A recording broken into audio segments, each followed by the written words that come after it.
Shalom sahabatku, salam sejahtera dan salam sehat selalu untuk kita semua.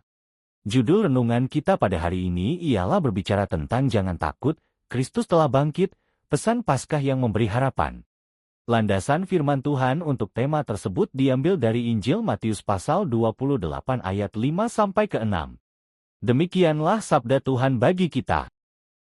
Akan tetapi malaikat itu berkata kepada perempuan-perempuan itu, "Jangan kamu takut. Sebab aku tahu kamu mencari Yesus yang disalibkan itu. Ia tidak ada di sini, sebab ia telah bangkit, sama seperti yang telah dikatakannya. Mari, lihatlah tempat ia dibaringkan." Renungan Paskah tentang kebangkitan Yesus berdasarkan Matius 28, 5-6. Jangan takut, Kristus telah bangkit. Temukan kekuatan, pengharapan, dan tujuan hidup baru dalam Kristus yang hidup. Apakah kamu sedang bergumul dengan ketakutan, kehilangan arah, atau merasa hidup ini sia-sia?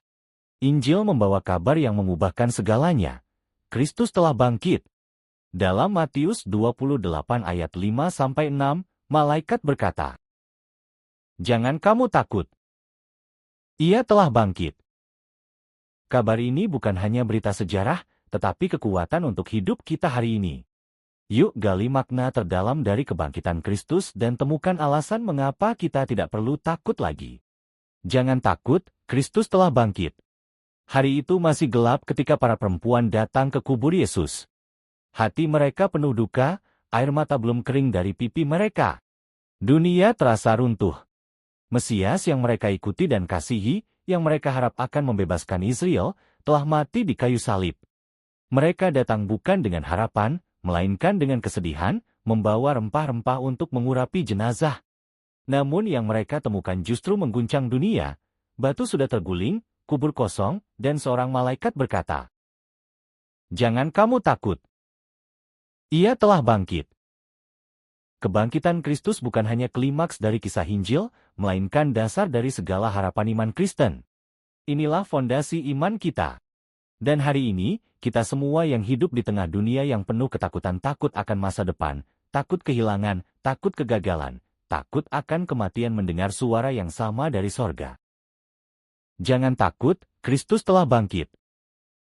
Pertama, jangan takut karena kebangkitan Kristus adalah bukti bahwa kuasa Allah lebih besar dari maut. Dalam dunia ini, kematian adalah musuh yang paling ditakuti. Tak ada kekayaan, pengaruh, atau ilmu pengetahuan yang bisa menghentikannya. Tapi Yesus datang bukan hanya untuk menyembuhkan yang sakit atau memberi pengajaran yang indah.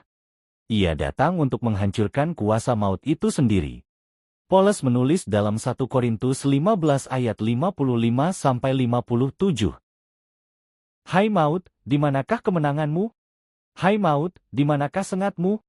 Tetapi syukur kepada Allah, yang telah memberikan kepada kita kemenangan oleh Yesus Kristus, Tuhan kita." Kemenangan ini bukan sekadar teologis, tetapi eksistensial. Ia mengubah cara kita memandang hidup dan mati. Ketika Kristus bangkit, ia membuktikan bahwa kematian bukan akhir cerita. Kubur yang kosong adalah deklarasi abadi bahwa kuasa dosa dan maut telah dipatahkan. Oleh sebab itu, orang percaya tidak lagi hidup di bawah ketakutan akan kematian, melainkan dalam pengharapan akan hidup yang kekal. Dunia boleh gemetar karena pandemi, bencana, atau peperangan, tapi kita yang percaya memiliki pengharapan yang tidak tergoyahkan. Kristus telah bangkit, dan karena itu, kita juga akan hidup bersama Dia. Kedua, jangan takut karena kebangkitan Kristus menjamin kehadirannya yang hidup dalam hidup kita hari ini. Salah satu alasan terbesar manusia takut adalah karena merasa sendirian. Ketika badai datang, ketika doa-doa seakan tak dijawab, ketika kesulitan hidup menyesakkan dada, kita sering merasa seolah Tuhan jauh. Namun kebangkitan Kristus adalah jaminan bahwa Yesus bukanlah tokoh sejarah yang mati dan dikenang, melainkan Tuhan yang hidup dan menyertai. Dalam Matius 28 ayat 20, setelah kebangkitannya, Yesus berkata, "Dan ketahuilah, Aku menyertai kamu senantiasa sampai kepada akhir zaman." Ini bukan janji kosong. Murid-murid pertama mengalami sendiri penyertaannya yang nyata, bahkan dalam penganiayaan dan penderitaan. Petrus yang dulu menyangkal Yesus karena takut, kemudian berdiri di hadapan orang banyak dan memberitakan Injil dengan berani. Paulus yang dulunya penganiaya, bersaksi di tengah penderitaan karena tahu siapa yang menyertainya. Dalam 2 Timotius 4 ayat 17, ia menulis, "Tetapi Tuhan telah mendampingi aku dan menguatkan aku." Kehadiran Kristus yang hidup inilah yang membuat kita bisa menjalani hari demi hari tanpa takut. Ia hadir dalam doa kita, dalam ibadah kita, dalam pelayanan kita, dalam pergumulan kita. Ketika kita duduk menangis di ruang rumah sakit, Ia hadir. Ketika kita menghadapi penolakan, kegagalan, kehilangan, Ia tidak meninggalkan kita. Dan bukan hanya kehadiran pasif, melainkan kehadiran yang memberi damai, kekuatan, dan sukacita. Roh Kudus yang dijanjikannya, diberikan sebagai penolong, penghibur, dan penuntun dalam segala kebenaran. Ketiga, jangan takut karena kebangkitan Kristus memberi kita tujuan dan keberanian untuk hidup bagi Dia. Banyak orang hidup dalam ketakutan karena merasa hidupnya tidak berarti. Mereka mengejar sukses, pengakuan, atau keamanan, tapi tetap kosong. Tapi kebangkitan Kristus memberi kita visi baru, hidup ini adalah kesempatan untuk memuliakan Dia yang hidup. Kita bukan lagi orang yang hidup dalam sia-sia, tetapi orang yang diutus sebagai saksi kebangkitan. Para murid setelah kebangkitan Yesus bukan hanya bersukacita, mereka berubah. Dari orang-orang yang bersembunyi karena takut, mereka pergi ke ujung bumi memberitakan Injil. Dalam Kisah Para Rasul 4 ayat 33 tertulis, "Dengan kuasa yang besar rasul-rasul memberi kesaksian tentang kebangkitan Tuhan Yesus, dan kasih karunia yang besar ada atas mereka semua." Kebangkitan Kristus mengubah fokus hidup mereka. Begitu juga dengan kita bukan sekadar hidup untuk diri sendiri, tetapi untuk menjadi saksi kasih, pengampunan, dan hidup baru yang telah kita terima. Kita dipanggil untuk berani mengasihi di tengah kebencian.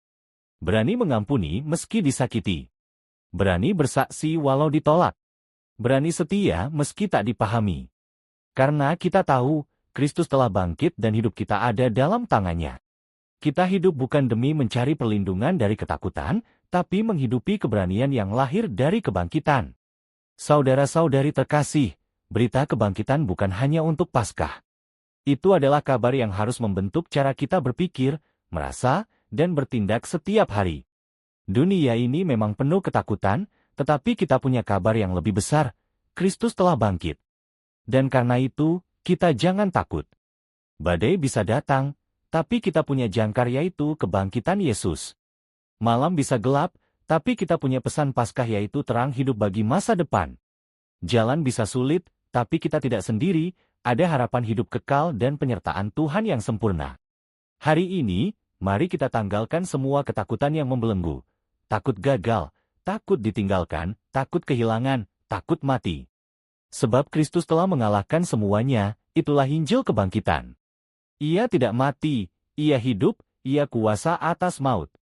Dan hidup dalam Kristus, kita tersembunyi bersama Dia dalam kemuliaan. Biarlah hati kita menyatu dengan suara malaikat di kubur itu. Jangan kamu takut. Ia telah bangkit. Itulah kekuatan kita. Itulah identitas kita. Itulah misi kita.